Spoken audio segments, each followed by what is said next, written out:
Hi, I'm David. I'm a retired autistic senior who's in love with a woman half my age. I'll explain. I'm retired, but I was forced to retire due to memory issues, hence the notebook. Don't worry, it's not the bad kind where you forget your friends and family. It's a good kind where you forget your friends and family. I'm poor retired. No RRSPs, no savings, no house, no car, no credit card, no money under the mattress, no gift cards that I haven't used, nothing. Every month I receive a disability check from the Canadian government, $1,500. Every month I receive a disability check from the Canadian government for $1,500, which they threaten to take back for something called back taxes, whatever that is. Rich retired go to the tanning salon. Poor retired have farmer's tans, like me. I'm barely a senior. I'm 60, but my body feels youngish, 30. My brain feels 120, but there's nothing I can do about gray matter. And finally, I'm not in love with a woman half my age. I have a crush on a 20 or 30-something barista. The barista. I don't know her age, but I'm hoping it's 30, not 25. Although at this stage in my life, what difference does it make? I'll never do anything about it anyway. It's just a good story to tell. The noise at my house is still a problem. I'm losing sleep and grumpier than normal. Here's an idea for the transit people. Install decibel meters inside and outside the trains. If the train gets too noisy when going too fast, it automatically triggers an alarm and slows it down to a less noisy speed. Or maybe a maintenance work order is automatically created to give the train a good greasing, or spray down the WD-40, whatever they do, if they do anything at all. And currently I don't think they give a crap. Another one for transit. I find it offensive that the advertisements in the train for the HPV vaccine only advertise to 18 to 45-year-olds. What is a pervert like me supposed to do? I haven't been with someone over 18 in a long time. It's a joke, I can't lie. What is HPV? I know nothing about it, other than it requires physical contact to transmit, so I'm not worried. Finally, my last beef with transit, for today at least. Nobody ever offers me the disabled seat. Disabled/senior seat, which I'm both. Mentally disabled, sure, but it counts. And I look off enough that maybe someone could offer me a seat. My laptop is old, like me, and it overheats like I do. The only place I can use it is on my desk, and only if the window is open, and it's below 7 degrees outside. I can't take it to the library anymore for fear that if I move it, it breaks permanently and never starts up. Plus the library is room temperature, too warm for the computer and me. Outside of Starbucks would be cold enough, but there are no plugins. My battery is dead. Plus I'm still ghosting the barista, so I can't go there anyway. If I was smart, I would have developed a crush on the weed barista, not the coffee barista. I could use a discount for the amount of weed I smoke. Coffee I can still afford. Barely. I have a notebook because sometimes I mess up that first line and I say I'm a retired autistic salesperson instead of a senior. Imagine me as a salesperson. Hi, I'm David. I'm a retired autistic senior. I say that so much I forget I can't really retire. I need to start a comedy career and pay off my back taxes instead. In my first set, the world's greatest set, I said I couldn't tell a lie. It's mostly true, but I do exaggerate. At the time when I wrote that, I was not smoking. I was on nicotine gum. But somehow coming home smelling like nicotine gum and coffee doesn't work as well as smelling like cigarettes and coffee. So I exaggerated. Sue me. I don't know what generation 20-something is, X, Y, Z, whatever. I see them as a generation who loves technology, just not to connect with others, family, me. I had to remove my daughter as my emergency contact for fear it would take her a week to respond in an emergency. To be fair, I'm a shitty emergency contact too. I haven't had the phone ringer turned on for years. And when I do get a message, if I don't recognize the number, it takes me a few days before I bother checking who called. It's probably just the CRA calling about their fucking back taxes anyway. I'll have the last laugh on my kid, though. When I die, I should be forced to have the medical examiner unlock my laptop using my dead finger. I found a solution to the bridge suicide problem I talked about before. Stickers. I'm going to secretly put up a bunch of stickers with a suicide prevention hotline number on them. Maybe just one a day to keep them fresh, and so I don't get caught and charged with vandalism or graffiti or stickering. I hate government overreach. There's probably a specific law against stickers. Eventually, though, rumors will spread or someone will take a video of all the stickers and it'll go viral, making my bridge the place to jump to your destiny and giving me a break from traffic. Knowing my luck, though, all the tugboats will start blowing their horns to alert the people on the bridge. I can't win. Maybe I should move into an old folks' home, assisted living, me and all the wheelchair-bound seniors. 3 meals a day cooked for me? Why not? I can become the complex whore until the barista notices my amazing comedy. Maybe I am autistic, although I don't believe autism and most of the conditions in DSM-5 are real, but especially autism. The one condition where the patient is fine, but the family wants him or her to change their personality. Most people like me when they fall in love, or most people when they are attracted to someone, would change their appearance, change their clothes to present themselves in the best possible image to the other. I would too, except the barista already knows I only have black t-shirts, jeans, and shorts. So what am I supposed to do? Walk into Starbucks now, wearing an Armani suit? I don't think so. It wouldn't work. It's not me. Plus, if the government found out I had nice clothes, they'd probably repossess them. I really should give up on the barista, but the universe seems to have other plans. The last housemate to move in basically looks like the barista. Could be her sister, or cousin, or tribe mate from the old country. A pretty girl moves in across the hall. How lucky am I? Not very. Every time I try to talk to her, I get tongue-tied. How unlucky am I? So I can't even talk to someone that looks like my crush, let alone my actual crush. How old am I? I broke my hand last year. Blah, blah, blah. I hate Wi-Fi. There's a router outside my room that I can't connect to, but if I'm in the backyard, 38 feet away, I can connect fine. I hate Wi-Fi. I have memory issues, but I can skip the notebook if I take Adderall. Only issue is I talk too fast. And last time I took Adderall, by prescription, I ended up in the psych ward. I don't think the doctors know shit. I was diagnosed with ADHD in 15 minutes. 18 questions and 15 minutes later, I walked out with an Adderall prescription. That is some serious psychoanalysis and medical diagnosis. Not. How did the doctor know I wasn't lying? The questions were obvious. Do you have trouble sitting still? Let me see. Which will get me the drugs, doctor? If I'm ADHD and or autistic and or psychotic, one of the traits should be determination. Same goes for old age. Fuck autism, fuck labels. I'm determined to find a wife, not a girlfriend or partner, a wife. Not an old-fashioned love, honor, and obey wife, a modern woman, childbearing age. So decades younger than I am. Why not? In 10 years we'll all be cyborgs. Or Tesla borgs. And age will not matter anyway. I get lost when writing or reading this, which is why I return to my opener. Hi, I'm David. I'm old. I'm retired. I was a computer programmer. I've been married a couple of times. I have one grown daughter. I have memory issues. I was diagnosed with autism, but I disagree. Some people think I'm gay, but I disagree. I'm trying to become a writer or a comedian or both. I look like a Ricky Gervais clone. I'm incredibly lucky. And I'm in love with a woman half my age. That's a lot to take in. I don't have a starting joke, so I'm just going to pick randomly to begin. I like that as an opener. I wrote so many openers before I started this routine, I made everything an opener. I'm a late bloomer. I couldn't grow a full beard until I was 40. I didn't try weed until 45. I didn't smoke cigarettes until I was 55. And now I'm 60, addicted to both, and restarting from scratch, a new me.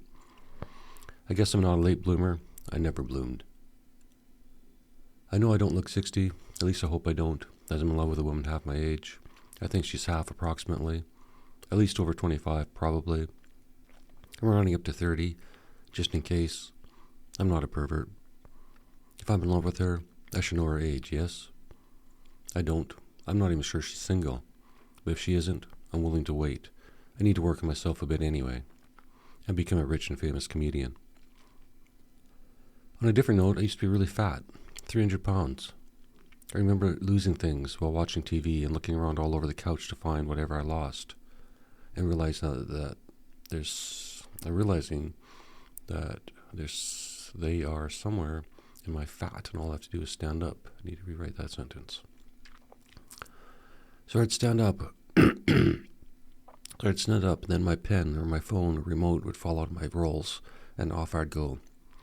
I lost the weight with keto and fasting, but long before either were cool. My friends and family all thought my heart would explode if I ate nothing but a high-fat, meat-based diet. Or they wished it would. I'm not sure. Either way, it worked.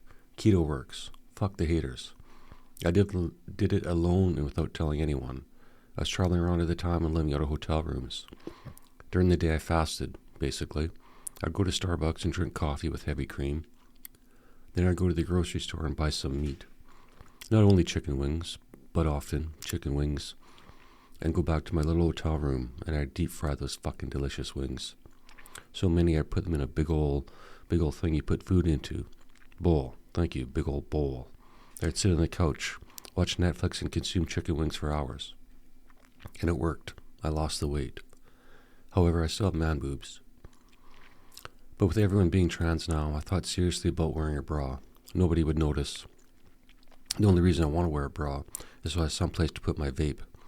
I saw a girl doing that the other day and thought, fuck, that's brilliant. It's a money holder and a vape holder.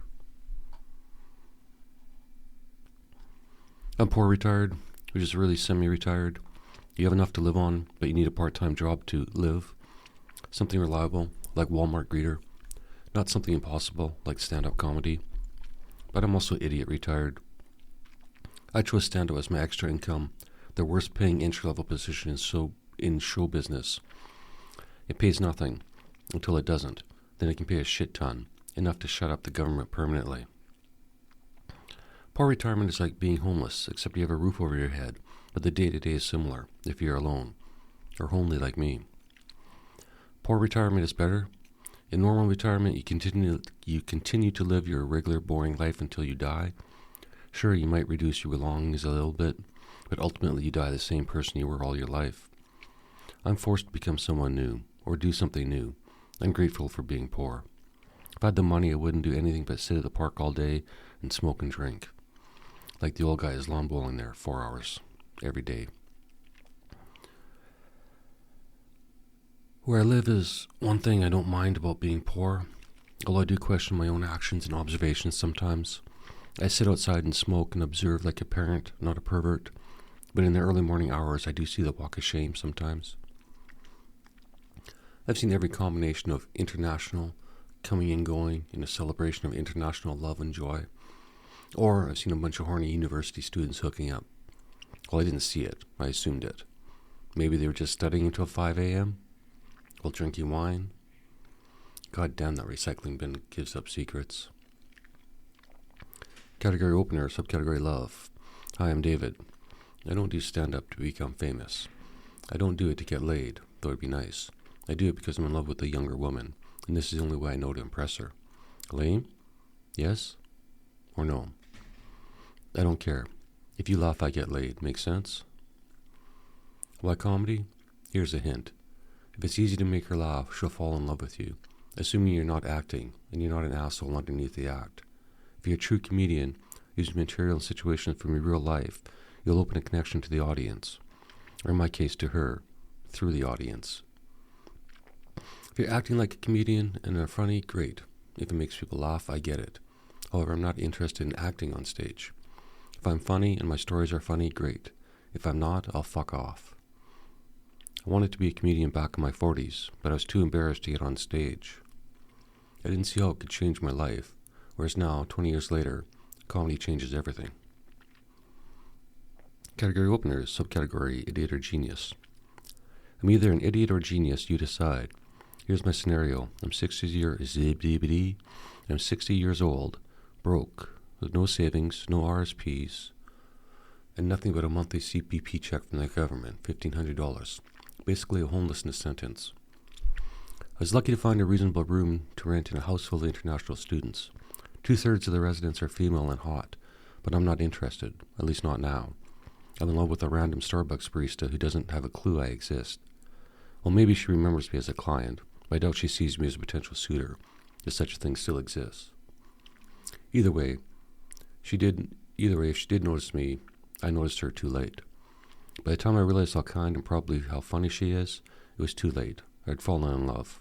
And then, like an idiot, I ghosted her.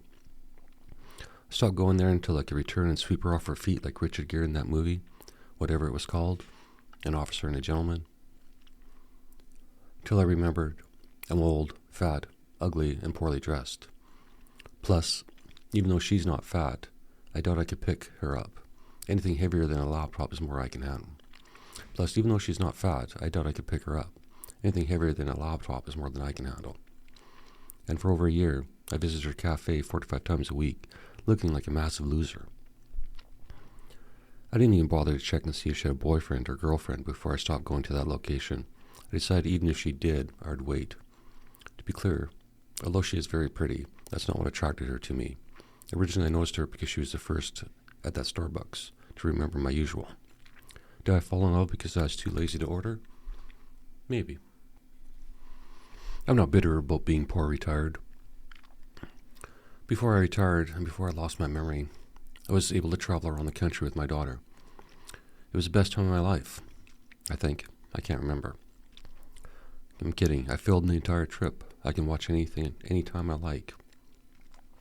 People are so worried about privacy. For anyone who has memory issues, the more past recorded conversations, the better.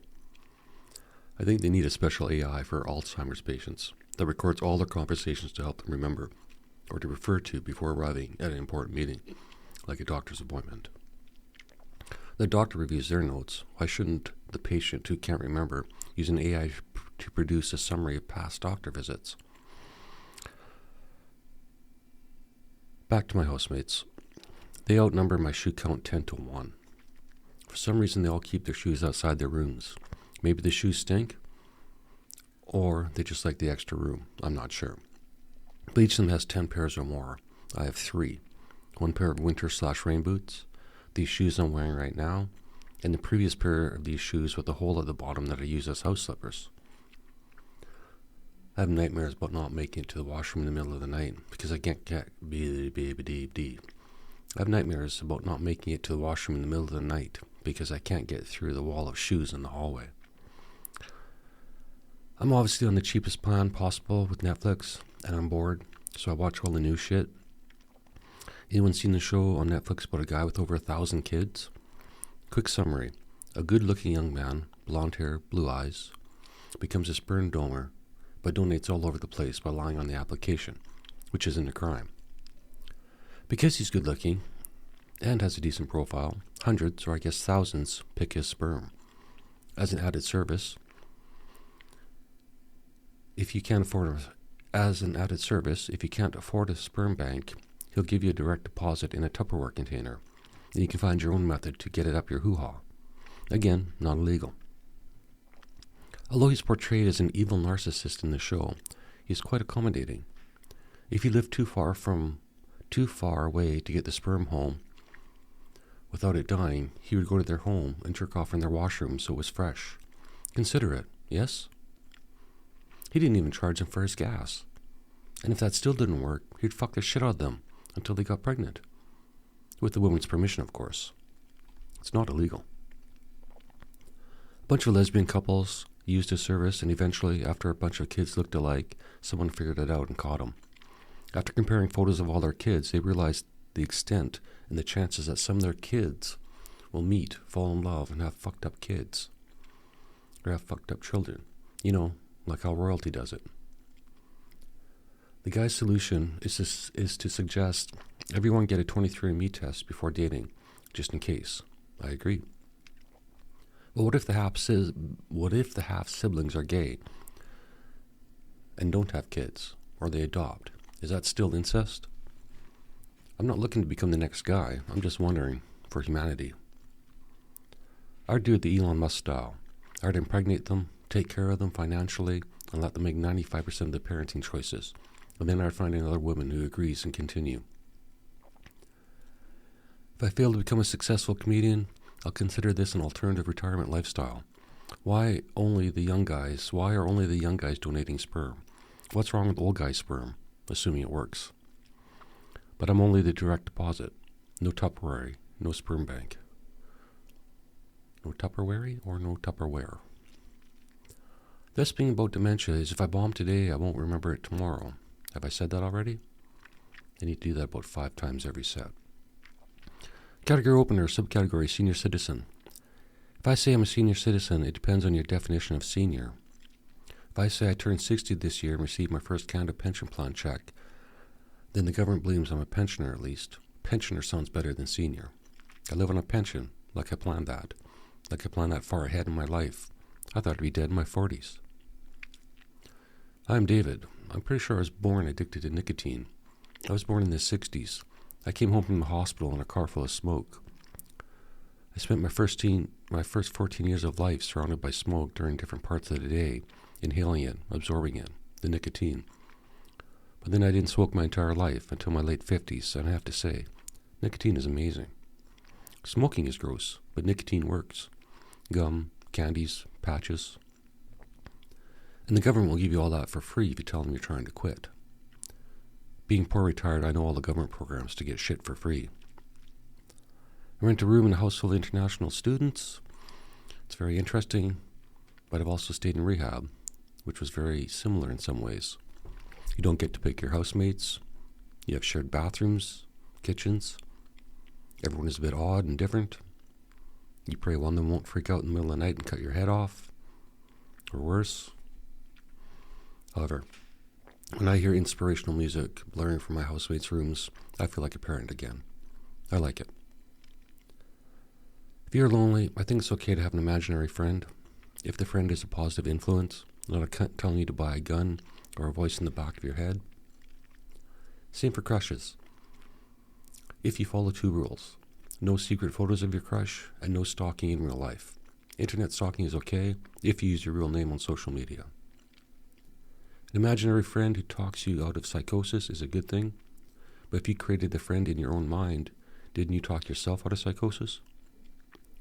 It's okay to talk to your imaginary friend, just do it with at least one earbud in your ear when in public. I have invisible earbuds, so I look like a psycho no matter what. What does the DSM-5 say about imaginary friends? Opener. Category opener. Subcategory love. Joke notes. I can't lose by getting on this stage. I need to make a grand gesture because I'm in love with a woman half my age. Half my height would be odder, but maybe easier. Better for a dwarf though, if she's half my height. Better if she's a dwarf though, if she's half my height. Half my height looking normal would look like a child. Then I'd look like a pedo. Twice my height and she's a giant, and she'd look like a pedo. In reality, we're the same height. Quite boring. She is twice as pretty as me.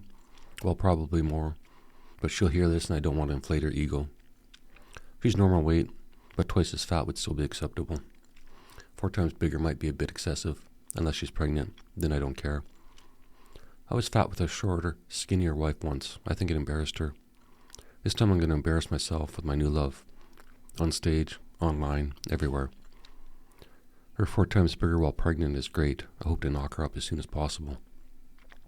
I don't care how fat she gets or what she eats. I'm old school. Eat whatever you crave. Category retired, subcategory house, backyard. I look like either a pervert or a detective in the backyard, smoking and always writing notes in my notebook. On the other hand, what if my notebook helped solve the crime? Most likely who stole the delivered pizza? Chances are it was me. I lie. I did steal Chinese food once, but not from someone at the house. Someone down the road. Fuck them. I'm so poor I don't lock my door. I have nothing in my room worth stealing. Also, it's highly unlikely my female housemates will try and attack me in the middle of the night. Sometimes I wonder what they think about me when I look in the recycling bin. They must think, how many pizza pops can one man eat? It's a good joke if I could ever get it out. Category opener, subcategory Kill Tony. I turned 60 this year. I'm in love with a woman half my age, 30. Some people think her age gap is excessive, me being twice her age. It could be worse. 50/25 sounds more perverted. 40/20 sounds like stepdad porn. 30/15, gross. That's a stepdad waiting until she's 18. 2010? This joke would get me cancelled if I was famous, but I'm not, so hear me out. This is the best ratio if it's an arranged marriage. And if there's no sex until she's 20. See, not perverted now, is it? Yeah, fuck that up. No sex until she's 20 and he's 30 and they're both virgins. See, not perverted now, is it? There, that's my Kill Tony minute, universe. Fuck you. Meow. I sit in the backyard and write movie ideas, some long, some short, some good, some bad. Category comedy, subcategory movie idea. Movie idea about Jesus being saved by AI. And once Jesus is saved, everyone else believes in AI, and the whole world comes together in harmony or some fucking bullshit. Category house, subcategory backyard. I spent so much time in the backyard, I know all the species that have come through. I can list them out. Most of them are boring. First one, rat. Don't actually know the species. The color is gray. I call him steel rat. He lives under the house and under the shed. Goes back and forth and scares the crap out of me. Next we have the raccoon mom and her 3 babies. One night I only saw 2 babies, so either I was drunk or I was hallucinating, or she left one of them home that night. She scares me the most because she opens the gate to the property. There are 2 squirrels during the day, a black one that lives on the right side of the property and a brown-gray one that lives on the left. Various birds, lots of hummingbirds, bald eagles overhead, hawks overhead, penguin once. No, not a penguin, sorry, pelican. I'm not very good at organizing these jokes, but to be fair, this is how they come out. This is how they come to me and how I write. Get out all the shit first, then wipe my ass and flush. Probably be able to say the last line a little better. I'm not very good at organizing these jokes, but to be fair, this is how they come out. I'm not very good at organizing these jokes, but to be fair, this is how they come out to me and how I write. Get all the shit out first, and then wipe my ass and flush. I really should just let AI organize this for me. But I refuse, because I'm a cunt. Talk to you tomorrow, Grace.